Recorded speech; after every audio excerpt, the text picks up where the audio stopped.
Last time we have saw how to create a form. Today we are going to see some other useful attributes used with input R. First attribute is ID. This is used to identify the HTML element uniquely through the document object model. And second is a class. It is used to apply CSS style to the individual input element. तर हे दोन attributes आहेत, हे आपण CSS शिकताना काय करणार आहोत, बघणार आहोत की how to use these attributes. आता आपण बघूयात फॉर्मचं एक्झाम्पल. तर तुम्ही इथं बघू शकता एक फॉर्म क्रिएट करण्यासाठी आपल्याला त्यांनी एक्झाम्पल दिलेलं आहे आणि ते सोडवून दिलेलं आहे. तर बघू शकतो त्याच्यामध्ये आपण पहिल्यांदा काय घेतलं आहे, डॉक्युमेंट टाईप HTML. ठीक आहे, नंतर HTML आपला first tag in HTML, second head title दिलेलं आहे forms in HTML5, title close, head close, body open. आता बॉडीमध्ये आपल्याला फॉर्म क्रिएट करायचं तर first tag is a form. त्यानंतर नेम घेतलेलं आहे, त्यासाठी कुठला टॅग वापरलेला आहे, input type is equal to text. Email address घेतलेला आहे, त्यासाठी वापरलेला आहे input type is equal to email. नंतर घेतलेलं आहे डेट ऑफ इन्स्पेक्शन, त्यासाठी घेतलेला आहे input type is equal to date. नंतर आहे office time, input type is equal to time.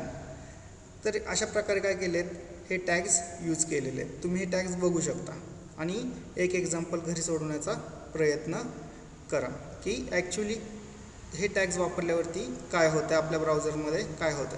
जर एखादा टॅग नाही रन झाला तर काय करायचं, आपल्याला दुसऱ्या ब्राउझरमध्ये तो टॅग ओपन करून बघायचं. फॉर एक्झाम्पल हे जे एक्झाम्पल तुम्ही क्रिएट केलं आणि ते जर तुम्ही फायरफॉक्समध्ये ओपन केलं तर काही टॅग्स त्याच्यामध्ये वर्क करणार नाहीत. अशा वेळेस काय करायचं, हेच एक्झाम्पल काय करायचं, right click open with Google Chrome. अशा वेळेस काय होतील, ते टॅग्स आपल्याला डिस्प्ले होतील. तर तुम्ही काय करा, हे एक एक्झाम्पल करून बघा. आपण काय करूया, नेक्स्ट बघूया आणि तुमचं त्याचं आउटपुट कसं असं पाहिजे, लाईक दिस, असं तुमचं ते आउटपुट आलं पाहिजे. नेक्स्ट आहे आपला टॅग इन HTML5मध्ये meta tag. The meta tag is a tag in HTML that describe some aspect of contents of a web page. The HTML meta tag is used by search engines to search information. तर हा Meta tag आहे तो आपण कुठे वापरणार आहे, in between opening head tag आणि closing head टॅगच्या आतमध्ये काय करणार आहे, आपण मेटा टॅग यूज करणार आहोत. तर हा टॅग यूज करून काय करू शकतो, आपण काही इन्फॉर्मेशन देऊ शकतो जी काय होणार आहे, सर्च इंजिनला सर्च करताना लागणार आहे. फॉर एक्झाम्पल, जर आपण गुगलवरती काही गोष्टी सर्च करतो, त्या कशामुळे सर्च होतात, कारण मेटा टॅगच्या आतमध्ये त्याच्याशी रिलेटेड इन्फॉर्मेशन प्रोव्हाइड केलेले असतात. त्यामुळे सर्च इंजिनला काय होतं, ते सर्च करायला सोपं होतं. आपण एक बघूया काय करतो Meta tag. That is provided with the web page. This is empty tag. म्हणजे हा टॅग काय होणार आहे, क्लोज होणार नाही आहे. Meta tag which carries information within it's attributes. आता मेटा टॅगचे काही ॲट्रिब्यूट्स आहेत. Meta tag is placed between the head and closing head tags. Meta will not be displayed on the web page. म्हणजेच आपल्याला जी information provide करायची आहे ती काय होणार आहे, आपल्या वेब पेजवरती डिस्प्ले होणार नाही आहे. ती फक्त काय होणार आहे, सर्च इंजिनला ज्यावेळेस आपण ब्राउझरमध्ये एखादी गोष्ट सर्च करतो त्या वेबसाईटच्या रिलेटेड, त्यावेळेस ती गोष्ट काय होणार आहे, तिथं अवेलेबल होणार आहे. त्यासाठी कुठला टॅग वापरतो, आपण मेटा टॅग वापरतो. तर मेटा टॅग काही ॲट्रिब्यूट्स आहेत, ते ॲट्रिब्यूट्स आपण काय करूयात, पहिल्यांदा बघूयात. The first attribute of meta tag is name. त्याची व्हॅल्यू आहे, the value of the name attribute can be related to any of the following. आता कुठली व्हॅल्यू सेट करू शकतो आपण नेमला, ऑथर, आपल्या ऑथरचं नेम म्हणजे कुणी वेबसाईट क्रिएट केलेली आहे त्याचं नेम आपण तिथं देऊ शकतो. डिस्क्रिप्शन देऊ शकतो, आपल्या वेबसाईटच्या रिलेटेड डिस्क्रिप्शन व्हॅल्यू वापरून. कीवर्ड्स व्हॅल्यू वापरून काय करू शकतो, आपण कीवर्ड्स देऊ शकतो. आणि लास्ट आहे कॉपीराईट. ही लीगल वेबसाईट आहे आणि त्याच्याशी रिलेटेड जे काय कॉपीराईट्स आहेत ते आपण काय करू शकतो, त्या ठिकाणी देऊ शकतो. डिस्क्रिप्शनमध्ये लिहिलेलं आहे, It specifies the name of the metadata link, the author, keywords or description. म्हणजे जे काय आपण व्हॅल्यू सेट करतो त्या सगळ्या व्हॅल्यू काय करू शकतो आपण मेटा टॅगमध्ये यूज करू शकतो. नेक्स्ट आहे content. It can have any textual matter related to the name. Example दिलेलं आहे तिथं, meta name is equal to author content Balbharati. ठीक आहे. नेक्स्ट लिहिलेलं आहे meta name is equal to description content advance web designing. Third दिलेलं आहे meta name is equal to keywords content HTML5 learn HTML5 list in HTML5. म्हणजेच वरती जे आपण नेम नावाचा ॲट्रिब्यूट बघितलेला आहे त्याबरोबर काय वापरू शकतो आपण हे कंटेंट्स यूज करू शकतो. कोणते कोणते? Name, Meta name author, Meta name description, Meta name keywords. Here content of author is Balbharati. म्हणजे कंटेंट काय असणार आहे? बालभारती. ज्यावेळेस एखादी गोष्ट आपण ब्राउझरमध्ये सर्च करायला जाईल, तुम्ही तिथं बालभारती टाईप केलं तर तो सर्च इंजिन काय करेल? मेटा टॅगमध्ये सर्च करेल की बालभारती कुठे आहे आणि तुम्हाला तीच्याशी रिलेटेड वेबसाईट आपल्याला काय करेल? गुगलमध्ये सर्च करून देईल. Here the value of content attribute specifies the name of the topic. टॉपिकचं नेम पण काय करू शकतो आपण इथं डिस्प्ले करू शकतो. आणि value of the content attribute are given as keywords like HTML5 learn HTML5 etcetera. म्हणजे सर्च करताना काय होणार आहे? ह्या गोष्टींचा आपल्याला फायदा होणार आहे. त्यासाठी आपण मेटा टॅगच्या आतमध्ये काय वापरू शकतो? कंटेंट नावाचा ॲट्रिब्यूट वापरू शकतो. ठीक आहे. नेक्स्ट ॲट्रिब्यूट आहे आपला कॅर सेट. त्याच्यामध्ये 2 कॅरेक्टर्स तुम्ही काय करू शकता? सेट तिथं देऊ शकता. UTF-8 आणि BIG5 असे 2 प्रकारचे काय आहेत? कॅर सेट आहेत. तर मी लिहिलं meta char set is equal to UTF-8. तर काय होणार आहे? हे जे आहे ते काय शो करतं? For Indian characters. जर मी माझ्या हेड टॅगच्या आतमध्ये meta char set is equal to BIG5 लिहिलं तर ते काय शो करणार आहे? This is a Chinese characters. म्हणजे सर्च करताना आपल्याला कुठल्या कॅरेक्टर्सने ते सर्च झालं पाहिजे त्यासाठी आपण काय वापरू शकतो? कॅर सेट नावाचं व्हॅल्यू सेट करू शकतो. आणि ॲट्रिब्यूट कुठले? Care set. व्हॅल्यू कुठल्या आहेत? UTF-8 आणि BIG5. UTF-8 आहे इंडियन कॅरेक्टर्ससाठी आणि BIG5 आहे चायनीज कॅरेक्टरसाठी. नेक्स्ट ॲट्रिब्यूट आहे आपलं HTTP-equi. It's related to equivalent. त्यांनी काय केलेलं आहे? फक्त त्यातला इक्वी एवढंच घेतलेलं आहे शॉर्ट फॉर्म. तर हे ॲट्रिब्यूट काय करू शकतो आपण? मेटा टॅग बरोबर यूज करू शकतो. त्याचे व्हॅल्यू कोणते कोणते आहेत? Refresh, set cookie, content type आणि एक्सपायर्स. या 4 व्हॅल्यू आहेत कशाच्या? HTTP-equi ॲट्रिब्यूटच्या. तर त्या यूज कशा कशा होतात ते बघूयात. पहिलं जे रिफ्रेश आहे ते जर मी व्हॅल्यू सेट केली, इथं एक्झाम्पलमध्ये त्यांनी शो केलेलं आहेच.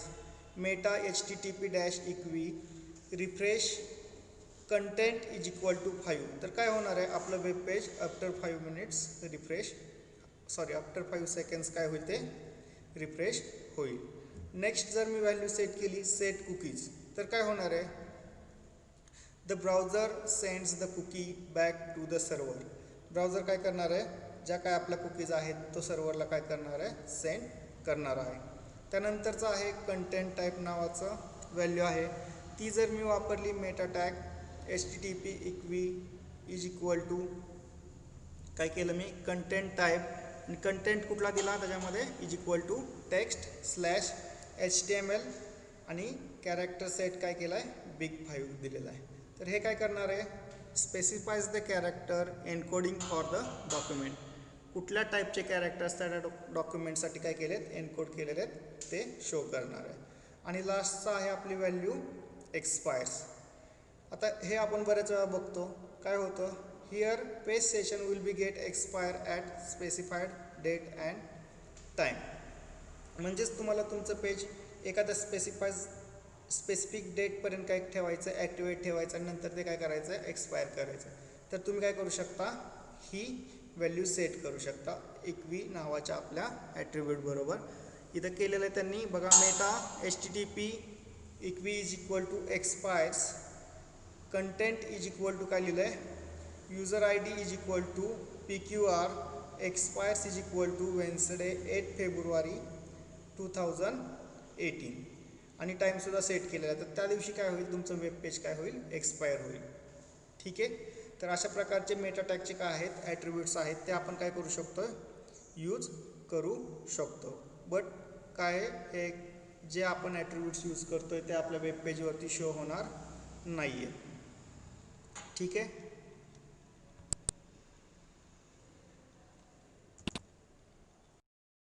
So next point in HTML5 is cascading style sheets. आता हे काय असतात, CSS मोस्टली कशासाठी दिले जातात किंवा वापरले जातात.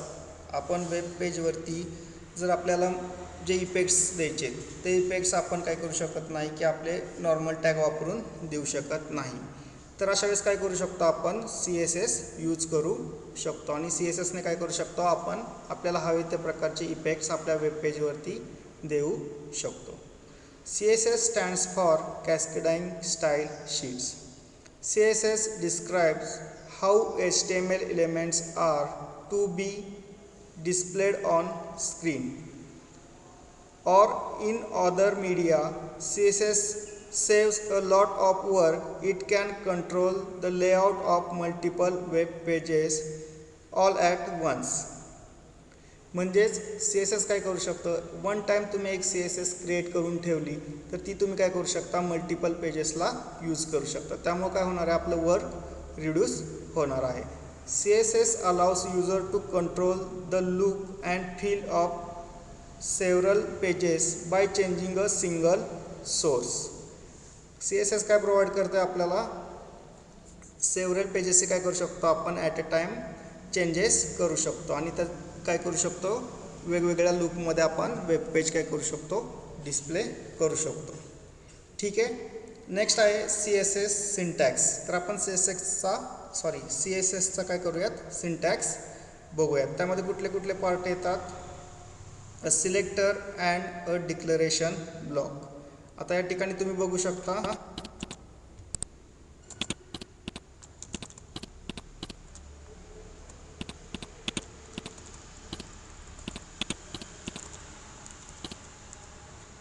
या ठिकाणी तुम्ही पाहू शकता काय दिलेलं आहे,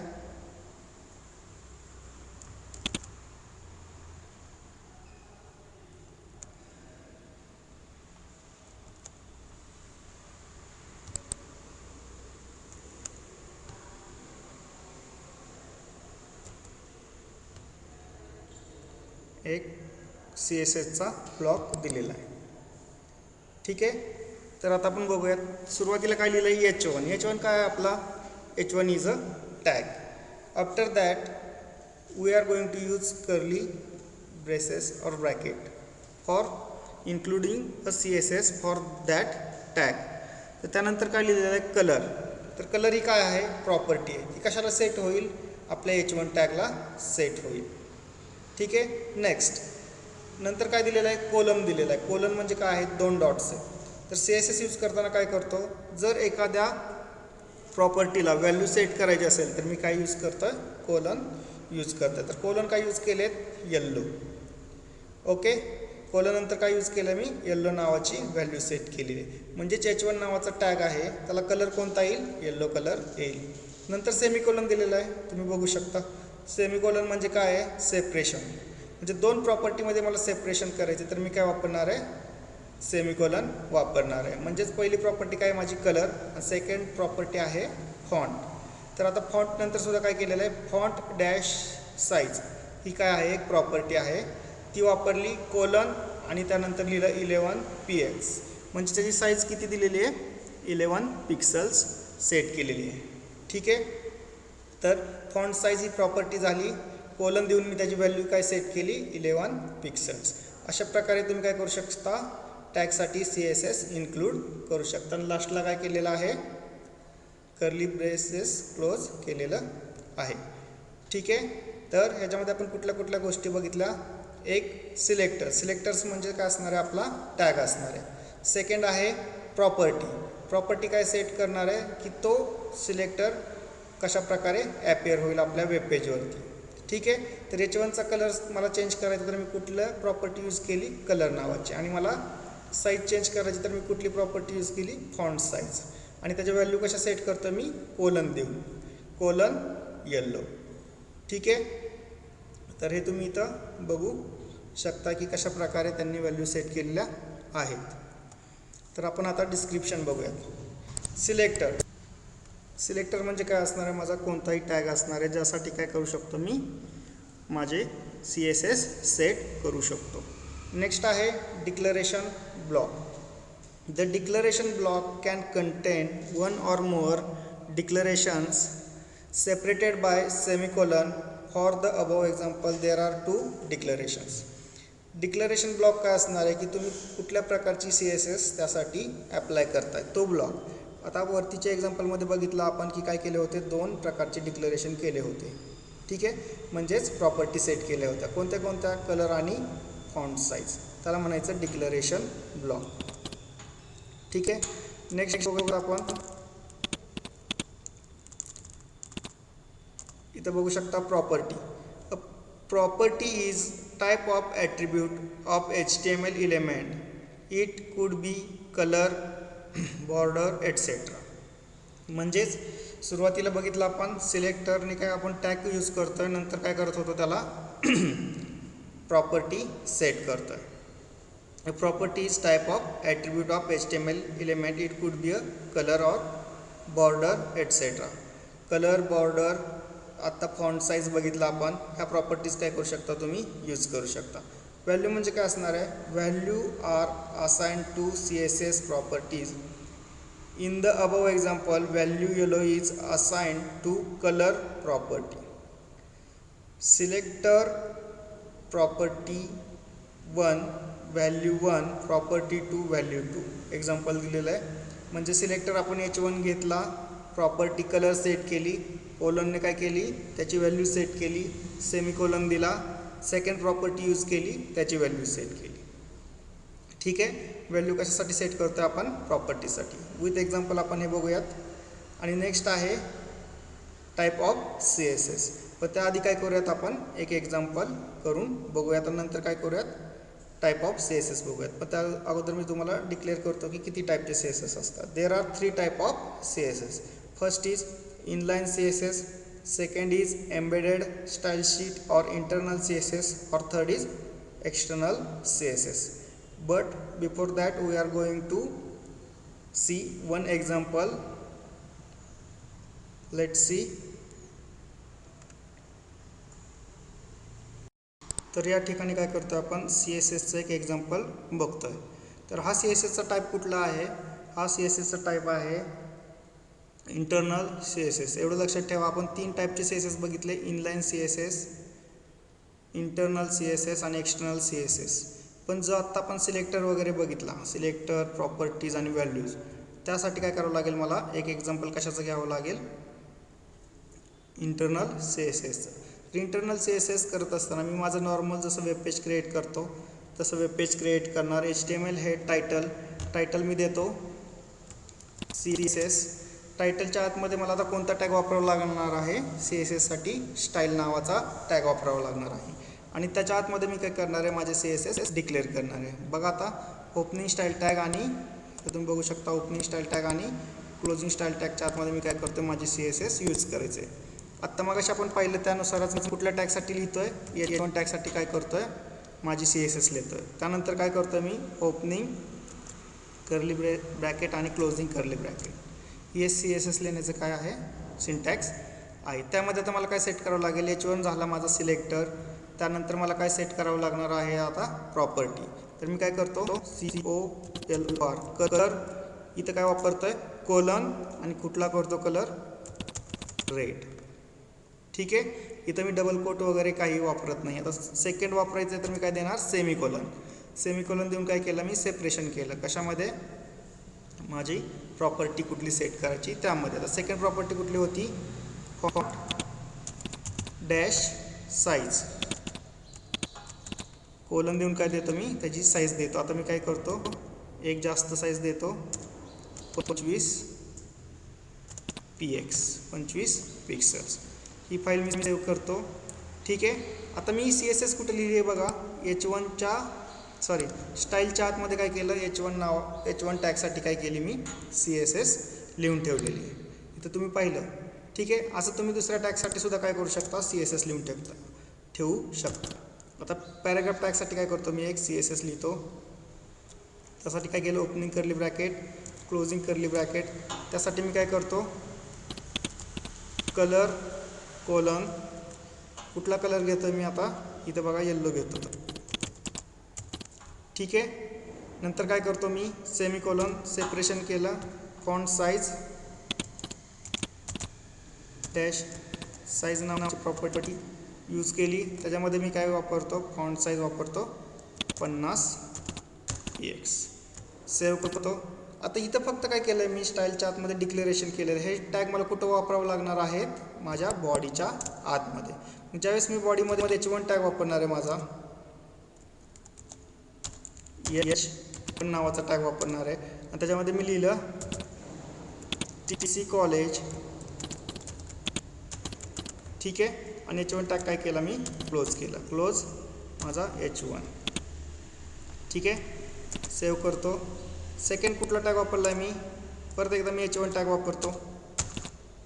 एकदा काय करतो पॅराग्राफ टॅग वापरतो. P टॅगमध्ये काय लिहितो हॅलो फ्रेंड्स आणि काय करतो पॅराग्राफ टॅग क्लोज करतो. ठीक आहे. त्यानंतर परत मी काय करतो H1 टॅग वापरतो. H1 आणि काय लिहितो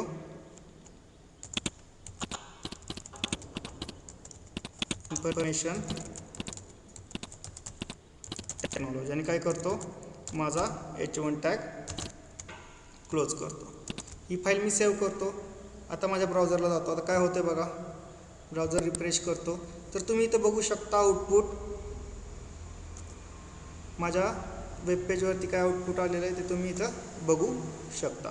काय आउटपुट आलेलं आहे माझ्या वेबपेजवरती TC कॉलेज रेड कलरमध्ये आलेलं आहे. हॅलो फ्रेंड्स काय आलेलं आहे येल्लो कलरमध्ये आलेलं आहे आणि इन्फॉर्मेशन टेक्नॉलॉजी कुठल्या कलरमध्ये आलेलं आहे रेड कलरमध्ये. त्याची फॉन्टची साईजसुद्धा काय झालेली आहे सेट झालेली आहे. आता H1 टॅग मी किती वेळा वापरला 2 वेळा वापरला. पण CSS मी किती वेळा लिहिलेली आहे CSS फक्त मी काय लिहिलेली आहे 1 टाईम लिहिलेली आहे. इथं तुम्ही बघू शकता CSS काय केलेली आहे मी फक्त 1 टाईम लिहिलेली आहे. H1 साठी कलर रेड आणि फॉन्ट साईज 25. पण जेवढे H1 मी काय करतोय माझ्या बॉडी टॅगमध्ये वापरतोय त्या सगळ्यांसाठी काय होणार आहे ती CSS काय होणार आहे ॲप्लाय होणार आहे. ती